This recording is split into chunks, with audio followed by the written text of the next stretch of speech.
Good morning from Bhalukpong. ঘড়িতে এখন সকাল 6টা আর এখনই আমরা বেরিয়ে পড়েছি, মানে বেরিয়ে পড়তে চলেছি। পুরো রেডি হয়ে গেছি ম্যাক্সিমাম। 6:30টার মধ্যে আমরা প্ল্যান করছি এখান থেকে বেরিয়ে যাব। তোমরা জানো গতকাল আমরা দিরাং থেকে এই ভালুকপংয়ে এসে পৌঁছেছি। দিরাং থেকে বেরিয়েছি অ্যাপ্রক্স ওই 12টা নাগাদ। বেরিয়ে আমরা ওই 5:30 6টার মধ্যে কিন্তু ভালুকপংয়ে পৌঁছে গেছি। যেহেতু নাইট রাইড করবো না তার জন্য কিন্তু আর আমরা সামনের দিকে এগোইনি। এখানেই একটা কুজি রেস্টুরেন্ট বা কুজি হোমস্টে বলতে পারো বা কুজি রিসর্ট বলতে পারো, তার মধ্যে এসে আমরা এখন রয়েছি। আজকে সকালে আমরা এখান থেকে বেরোচ্ছি। অ্যাপ্রক্স 210 কিলোমিটার আমাদের আজকে রাইড করতে হবে। রাইড করে আমরা পৌঁছবো কোথায়? গৌহাটি। গৌহাটি যাওয়ার একটা বিশেষ কারণ হলো মা কামাখ্যার পুজো দেওয়া।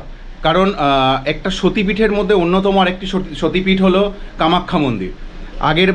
আগের মাসে ব্লগে তোমরা পেয়েছিলে যে আরেকটি সতীপীঠ যেখানে কঙ্কাইতলার মন্দিরে আমরা গেছিলাম এবং সেখানে পুজো দিয়েছিলাম। তো আজকে আমাদের প্ল্যানিং হলো আরেকটি সতীপীঠ, যে যখন এতটা কাছে চলেই এসেছি তো তার জন্য গৌহাটিতে যাব। গৌহাটিতে গিয়ে মা কামাখ্যার পুজো দেব, যেহেতু সেটাও আরেকটি সতীপীঠ। চলো মোটো ব্লগিং সেটআপে তোমাদের সাথে আবার দেখা হচ্ছে। তো আজকে জার্নি স্টার্ট করলাম। ওং নমঃ শিবায়, জয় মা গঙ্গা, জয় মা ভবতারিণী। আজকের জার্নি শুরু করলাম কোথা থেকে? শুরু করলাম ভালুকপং থেকে। ভালুকপং থেকে আমরা যাব আজকে গৌহাটি। গৌহাটির মেনলি যাওয়ার ইচ্ছা হলো কামাখ্যা মন্দির। তো আজকে মা কামাখ্যা দর্শন করব আমরা। এখান থেকে আমাদেরকে যেতে হবে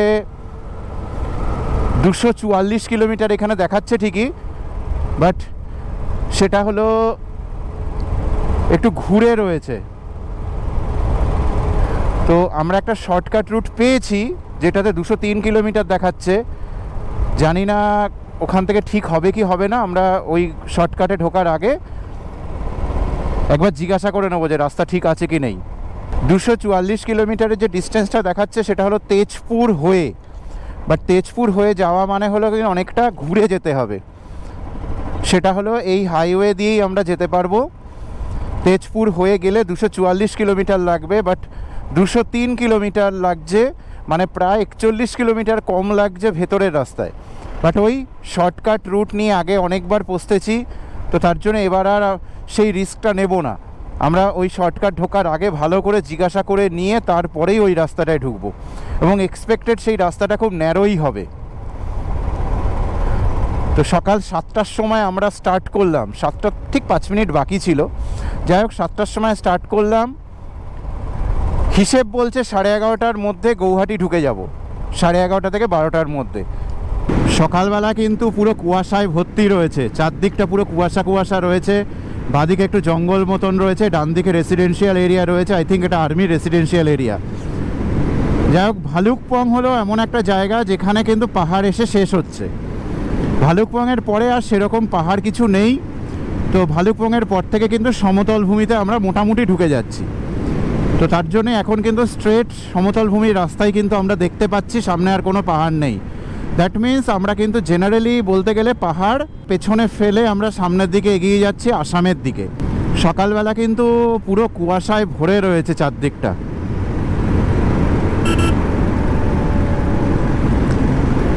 সকালবেলা যেহেতু 7টার সময় বেরিয়েছি, এখন একটা চাতে স্টপেজ, তো এখন খেতে হবে চা। তো সামনে ওই যেটা বললাম যে ক্রসিংটা রয়েছে, ওই ক্রসিংয়ে গিয়ে ওখানে চা খেতে খেতে ওখানে জিজ্ঞাসা করে নেবো, চায়ে পে চর্চা করবো আমরা ওখানে, যে আমরা স্ট্রেট এই হাইওয়ে ধরেই যাব না শর্টকাট রুট ধরবো। তো এখন চায়ে পে চর্চা হবে। চা খেতে খেতে আমাদের চর্চা হবে যে আমরা এখন কোন দিক দিয়ে যাব।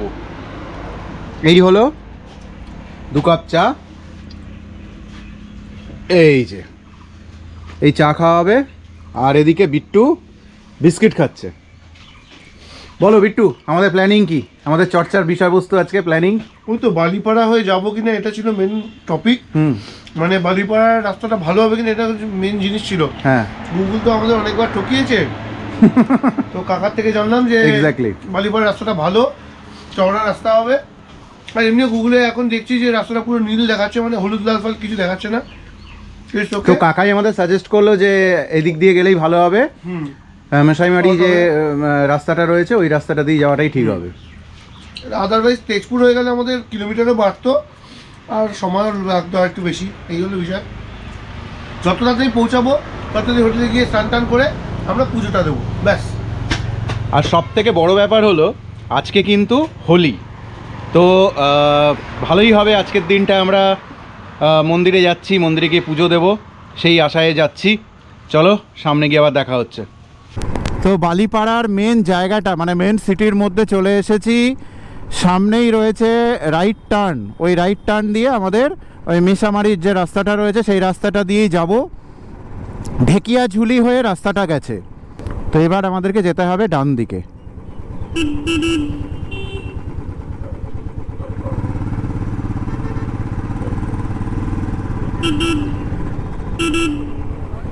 এই লেখা আছে গৌহাটি 187 কিলোমিটার।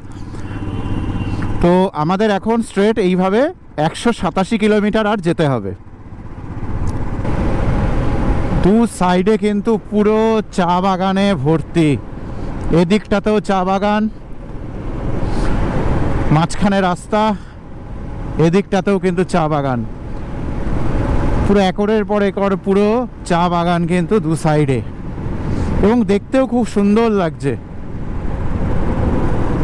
সকালবেলার এরকম একটা ওয়েদারে এখনও সূর্য ওঠেনি, তো তার জন্য এই জায়গাটা কিন্তু আরও সুন্দর লাগছে দেখতে।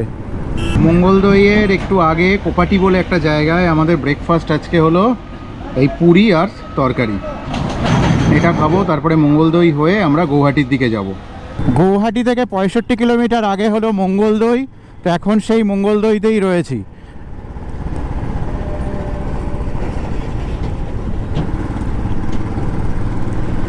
আর আমাদের 65 কিলোমিটার যেতে হবে, মানে এক্সপেক্টেড 1.5 ঘন্টা টাইম লাগবে। টাইম দেখাচ্ছে যে 12:30টার মধ্যে আমরা পৌঁছে যাব।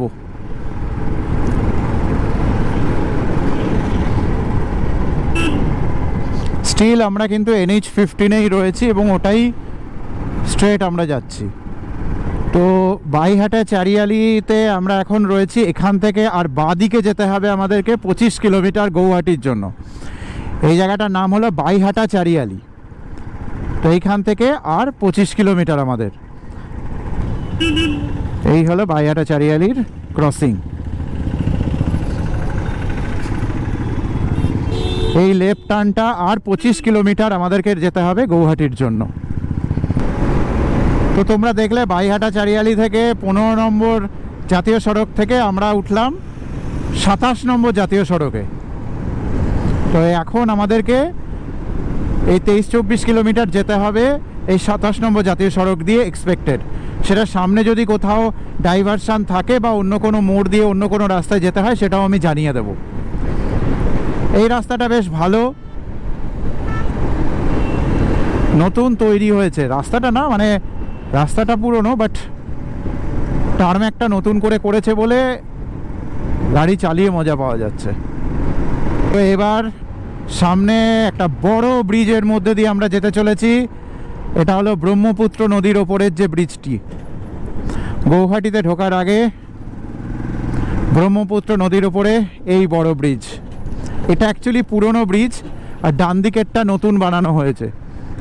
এটা দিয়ে হয়তো আগে আপ ডাউন ছিল, পরে ওটা নতুনটা ওপেন হয়ে ওটাতে ভাগ করে দেওয়া হয়েছে। আর এই হলো ব্রহ্মপুত্র নদী। ব্রহ্মপুত্র নদীর এই একই অবস্থা, গঙ্গারও যেরকম অবস্থা, তবে গঙ্গার থেকে বেশি জল লাগছে, এই হলো ব্যাপার।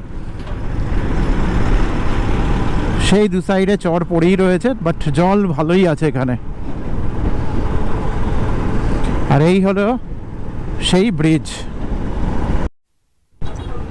আমরা যে হোটেলটায় কথা বলেছি সেটা কামাখ্যা মন্দির থেকে 500 মিটারের মধ্যে, বাট যেই বললাম যে সিটির মধ্যে ঢুকলাম, ঢোকার পরেই কিন্তু একটা লম্বা জ্যাম আমাদের স্বাগত জানাচ্ছে।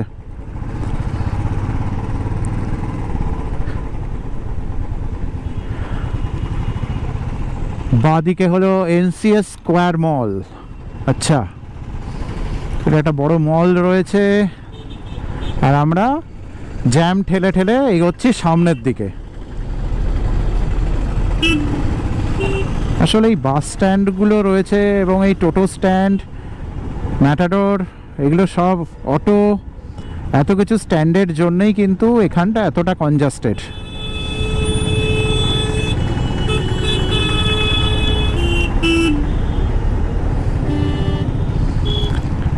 তো পৌঁছে গেছি গৌহাটির একদম হৃৎপিণ্ডের কাছে।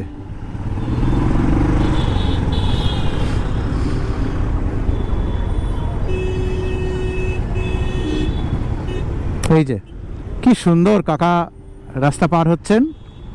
এখানে একটা এত বড় রাস্তা পার হওয়ার জন্য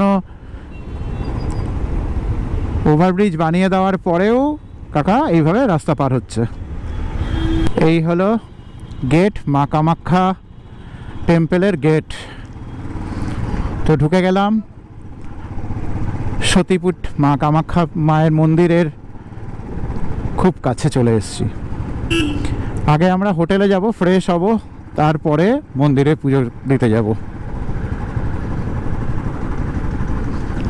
তো এখন আর আমাদের 1 কিলোমিটার মতন যেতে হবে, আর 1 কিলোমিটার মতন গিয়েই আমাদের হোটেল। তো 12:30টার মধ্যে পৌঁছে গেছি মা কামাখ্যা মন্দিরের ঠিক কাছাকাছি ওম রেসিডেন্সি বলে একটা হোটেল রয়েছে সেখানে। এখানে আসতে তেমন কোনো প্রবলেম হয়নি, খুবই ইজি রাস্তা। একটু পাহাড় উঠতে হয়, পাহাড়ে উঠে তারপরে এই রেসিডেন্সিটা রয়েছে, মানে এই হোটেলটি রয়েছে। তো আমরা যে রুমটায় রয়েছি, প্রথমে আমি সেই রুমটা দেখাবো তোমাদেরকে। রুমটা খুব সুন্দর, মানে খুবই ভালো। আমরা এসি রুম নিয়েছি। এখানে এসি রুমের ভাড়া জেনারেলি ডবল বেডরুম যদি হয় 1600 টাকা করে রয়েছে। বাকি আরও 2জন 3জন মানে 4জন 6 জনের রুমও কিন্তু এখানে অ্যাভেলেবেল রয়েছে, ডিফারেন্ট ট্যারিফের। আমি ট্যারিফটা পরে দেখিয়ে দেবো। তো আগে আমাদের রুমটা দেখাই চলো। এই হলো আমাদের রুম, এই হলো 504 নম্বর রুমে আমরা রয়েছি। এই হলো টোটাল রুমটা। একটা ফ্যান রয়েছে, ফ্যান চলছে, ফ্যানটা থেকে আওয়াজ হচ্ছে। এসি রয়েছে, এখানে একটা বড় ওয়ার্ড্রপ রয়েছে, ওয়ার্ড্রপে আমাদের জামা কাপড়গুলো ঝুলছে, একটা বড় বিছানা রয়েছে, আর এখানে টিভি রয়েছে। এদিকে একটা জানলা রয়েছে বড়, যেটা থেকে বাইরের ভিউটা দেখা যায়, আমি দেখাচ্ছি। আর এখানে একটা মিরর রয়েছে। এখানে যে জানলাটা রয়েছে, জানলা থেকে কিন্তু বাইরে এদিকে কিন্তু পুরো পাহাড়ের ভিউটা কিন্তু দেখা যাবে। বাট এখানে একটুখানি এই মনে হয় এটা লিফট রুমের জন্য একটু ব্লকেজ হয়ে রয়েছে, বাট আমি পরে দেখিয়ে দেবো। তো এই হলো টোটাল সিচুয়েশান, টোটাল রুমটার এরকম সিচুয়েশান রয়েছে। তো এরপরে আমরা এখন প্ল্যান করছি যে দুপুরবেলা যেহেতু হয়েছে, মোটামুটি এখন স্নান করলাম আমি, আর বিট্টু অলরেডি স্নান করছে। তো আমরা প্ল্যানিং রয়েছে যে আমরা এখন মন্দিরের দিকে যাব। বাট এখানে একটা ব্যাড নিউজ রয়েছে, যেটা হলো যে মন্দিরের ভেতরে নাকি এখন ঢুকতে দেবে না, প্রচুর ভিড় রয়েছে, এরকম কিছু একটা শুনছিলাম। ইভেন দ্যাট আমরা অনলাইনে যখন চেক করলাম যে অনলাইন বুকিং যেটা হয় এখানে, অনলাইন বুকিং যেটা হয় ভিআইপি পাস, 501 টাকা দিয়ে একটা ভিআইপি পাস বানানো যায়, সেটাও কিন্তু 24 তারিখ আজকে, যেহেতু আজকে ডেটের জন্য কিন্তু ক্লোজ। 25 তারিখের জন্য সেটাও কিন্তু আনঅ্যাভেলেবেল। তো আই ডোন্ট নো যে কী সিচুয়েশান হবে। কালকে যেহেতু দোল পূর্ণিমা রয়েছে, তো সেক্ষেত্রে কিন্তু প্রচুর ভক্তের এখানে সমাগম হওয়ার চান্সেস কিন্তু রয়েছে। তো তার জন্য মেবি হতে পারে এখন অ্যাভেলেবিলিটি নিয়ে এই প্রবলেমটা রয়েছে। বাট মন্দিরের ভেতরে তো ঢোকা যাবে, দেখা যাক কতটা যেতে পারি এবং কি দেখতে পারি সেটা তোমাদেরকে দেখাবো। অবশ্যই কিন্তু মন্দিরের ভেতরে মোবাইল বা ক্যামেরা এগুলো অ্যালাউ নয়, সেটাই শুনেছি। বাট যাই আমরা গিয়ে দেখি কি সিচুয়েশান হয়, দেখে তোমাদেরকে সেইভাবে আপডেট দেবো। রিসেপশনের পাশ দিয়ে এরকম একটা ব্যালকনি রয়েছে, ব্যালকনি থেকে কিন্তু দূরের ওই পাহাড়টা পুরো দেখা যাচ্ছে, আর নিচে কিন্তু মেন রোডটা দেখা যাচ্ছে। যে মেন রোডটা দিয়ে কিন্তু আমরা এসছি, ওটা অ্যাকচুয়ালি ফ্লাইওভার, আমরা ফ্লাইওভারের নিচ দিয়ে এসছি। আর এই রাস্তাটা, এই যে ছোট রাস্তাটা দেখা যাচ্ছে, এটা কিন্তু পাহাড়ের ওপর দিয়ে উঠছে কামাখ্যা মায়ের মন্দিরের দিকে। আর এই জায়গা থেকে কিন্তু পুরো পরিবেশটা দারুণ।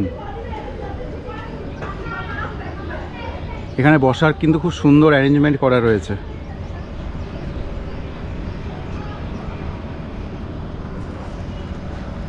সন্ধ্যাবেলায় বসার জন্য কিন্তু একদম উপযুক্ত জায়গা এটা। মন্দিরের সামনেটা তো প্রচণ্ড ভিড়। আমরা যে হোটেলটায় ছিলাম, হোটেলটা থেকে জাস্ট 200 থেকে 300 মিটারের মধ্যেই কিন্তু মন্দিরটি রয়েছে। তো আমরা এখন মন্দিরের দিকে যাচ্ছি, জানি না এখন দেখতে দেবে কি দেখতে দেবে না। 2টোর সময় তো মন্দির খোলে এবং 2টো অলরেডি বাজে। তো আমরা এখন যাচ্ছি মন্দিরের দিকে। তো এই পৌঁছে গেছি মন্দিরে। এদিকটা কিন্তু মন্দিরটা রয়েছে, এটা হলো এন্ট্রি, এই পাশে মেন মন্দির। আমরা জানি ভালো মতন যে শক্তিপীঠের একটা পীঠ হলো এই মা কামাখ্যার মন্দির। তো আমরা মা কামাখ্যার মন্দিরে চলে এসেছি। এখন দেখতে হবে যে আমাদেরকে আদৌ ঢুকতে দেয় কি ঢুকতে দেয় না। এখানে তো বলছে কুপন এখন শেষ হয়ে গেছে, দেখা যাক। এই হলো চারপাশটা। ভেতরে যদি ঢুকতে পাই অবশ্যই দেখাবো। এই হলো মেন মন্দিরের গর্ভগৃহের চূড়া দেখা যাচ্ছে। তো আমরা এখন রয়েছি কামাখ্যা মন্দিরের একদম মন্দিরের ঠিক ব্যাক সাইডটায়, মানে ব্যাক সাইড ঠিক বলবো না, একটা সাইডে একটা পাশে দাঁড়িয়েছি। এদিকে প্রচুর মন্দিরের কাজ হচ্ছে, যার জন্য প্রচণ্ড আওয়াজ আছে। এখানে কয়েকটা কথা বলে রাখি। এখানে কিন্তু ভোরবেলা প্রায় 4টে সাড়ে 4টে থেকে লাইন পড়ে জেনারেল লাইনের জন্য, এবং সেই জেনারেল লাইনে মন্দিরের মাকে দর্শন করতে অন অ্যান অ্যাভারেজ 3 থেকে 4 ঘন্টা টাইম লাগে। তো প্রচুর সময় হাতে নিয়ে আসাটা জেনারেল লাইনে দাঁড়িয়ে দেখার জন্য দরকার। আর আরেকটি জিনিস রয়েছে, সেটা হলো ভিআইপি পাস। যে ভিআইপি পাসে 501 টাকা দিয়ে এন্ট্রি করা যায়, অনলাইনেও বুকিং করা যায়, আবার এখানে টিকিট কাউন্টার আছে, সেই টিকিট কাউন্টার থেকেও কিন্তু টিকিট কাটা যায়। সেখানে পার হেড 501 টাকা করে লাগে, বাট 10 বছরের নিচে যদি কোনো বাচ্চা থাকে তাহলে সেক্ষেত্রে কিন্তু আচ্ছা তার আগে একটা জিনিস দেখাই, টিকিট। এটা হলো কামাখ্যা মায়ের যে 501 টাকার যে টিকিটটার কথা বলছিলাম, এটা হলো সেই টিকিট। কামাখ্যার দেবালয়ে লেখা রয়েছে 501 টাকা। উনি আজকে, আপনি কি দর্শন করেছেন না যাচ্ছেন? এখন যাচ্ছেন। কখন কেটেছেন টিকিট? এখন নিলেন? তো এখন তো বলছে ওখানে টিকিট কাউন্টার বন্ধ। না, সাইডে আছে। সাইডে আছে পণ্ডিতরা। আচ্ছা আচ্ছা আচ্ছা, ভালো ভালো। अच्छा दादा, व्यवस्था को लेकर सही से कुछ बोल देना, व्यवस्था सुधर जाए बस, उसके बाद तो माता का दर्शन करना ही है। একদম একদম একদম। তো দেখলে উনি নিজেই বললেন যে এই দেখো 501 টাকার, আমি যেহেতু বলছিলাম 501 টাকার টিকিট রয়েছে, তো 501 টাকার যে ভিআইপি পাসটা রয়েছে সেই ভিআইপি পাসটা উনি দেখালেন। তো এই 501 টাকার টিকিট কেটে কিন্তু ভিআইপি পাস নিয়ে কিন্তু একদম গর্ভগৃহ অবধি যাওয়া যাবে এবং পুজোও দেওয়া যাবে। তবে এখানে সবথেকে বড় ব্যাপার যেটা আমরা করতে পেরেছি, যেটা খুব কপালটা খুব ভালো ছিল বলবো, যে একটা দরজায় আমরা দাঁড়িয়েছি, সেখানে বললো মায়ের দর্শন করা যাবে। তো ঠিক আছে, আমরা দাঁড়িয়ে গেছি, অল্প খুবই কয়েকজন মতন লোক ছিল, এবং জাস্ট যেহেতু এটা 2:45 নাগাদ খুললো গেটটা, এবং প্রায় সামনের দিকেই আমরা ছিলাম, এবং গিয়ে কিন্তু একদম মন্দিরের মুখে গিয়ে একদম সামনাসামনি গিয়ে পুজোটা দিতে পেরেছি। তো সেক্ষেত্রে মানে একটা দারুণ এক্সপিরিয়েন্স, এবং এরকম হুট করে এত তাড়াতাড়ি এভাবে হয়ে যাবে এটা কিন্তু ভাবতেও পারিনি। আর এখানে কিন্তু প্রচুর বলি হয়, এবং তাছাড়া কিন্তু প্রচুর রকমের দোষ কাটানোর পুজো, আরও বিভিন্ন রকমের পুজো হয়, বিভিন্ন জায়গায় বিভিন্ন পুজো হয়।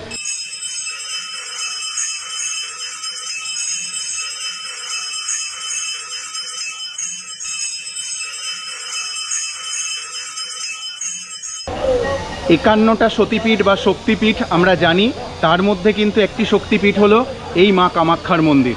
তো মা কামাখ্যা মন্দিরে এসে মন কিন্তু আজকে পুরো শান্ত। দারুণ হলো আজকের দিনটা আমাদের কাছে, কিন্তু একটা রিমার্কেবল ডে। কারণ আজকের মতন দিনে জাস্ট পূর্ণিমা লাগছে, এইরকম একটা সময়, দোল পূর্ণিমার একদম এই মুহূর্তে, এই সুন্দর সময় আমরা মা কামাখ্যার মন্দিরে এসেছি এবং মায়ের দর্শন করতে পারলাম। We are the very luckiest person আমার মনে হয়। তো কামাখ্যা মন্দিরে এসে এখানে আমরা এখন লাঞ্চ করতে বসেছি, 3:30 বাজে, প্রচণ্ড খিদে পেয়েছে। তো অর্ডার করে দিয়েছি মশলা ধোসা। তো মশলা ধোসা এখন খাবো। এখানে মন্দিরের থেকে যে প্রসাদ পেয়েছি, পুজো দিয়ে যে প্রসাদটা পেয়েছিলাম, সেই পুজো দিয়ে প্রসাদটা নিয়েছি, যেটা ঘরে সবাইকে দিতেও পারবো, নিজেরাও খাবো। তোমাদের জন্য থাকলো, তোমরা বলো, কমেন্টস করো, তোমাদেরকেও পাঠিয়ে দেবো। তো 30 তারিখে মানে 30শে মার্চ আমাদের ছোট্ট ভাই বিট্টুর হ্যাপি বার্থডে। তো এত দূর যখন ঘুরতে এসছি, 30 তারিখের আগে তো বার্থডে তো বানতা হ্যায়। তো আজকে সেলিব্রেশন হচ্ছে বিট্টুর happy birthday. Happy birthday Bittu. Thank you Prashanta দা। এই হলো কেক, আমরা এখন কেক কাটিং করা হবে। কি কি কেক আছে বলে দিই। আচ্ছা আচ্ছা, বলো বলো বলো। এটা আছে বাটারস্কচ, হ্যাঁ। এটা আছে ব্ল্যাক ফরেস্ট অ্যাজ ইউজুয়াল, আর এটা আছে চকলেট কেক। এটা তোমার ফেভারিট নাকি? আমাদের দুজনেরই। আচ্ছা, আমরা দুজন ছাড়া কেউ নেই, তাই আমাদের দুজনেরই এখন। ব্যাস ব্যাস ব্যাস, চলো এবার কেক কাটা হবে। কেক কাটা শুরু হোক। কোনটা দিয়ে শুরু করবো বলো? এক করো না, এটা দিয়ে শুরু করো। Okay. Happy birthday to you, happy birthday to you, happy birthday dear Bittu, happy birthday to you. Thank you thank you. কেমন খেতে আগে সেটাও বলবে। কেকটা তো দারুণ খেতে, আর এটা তোমার জন্য।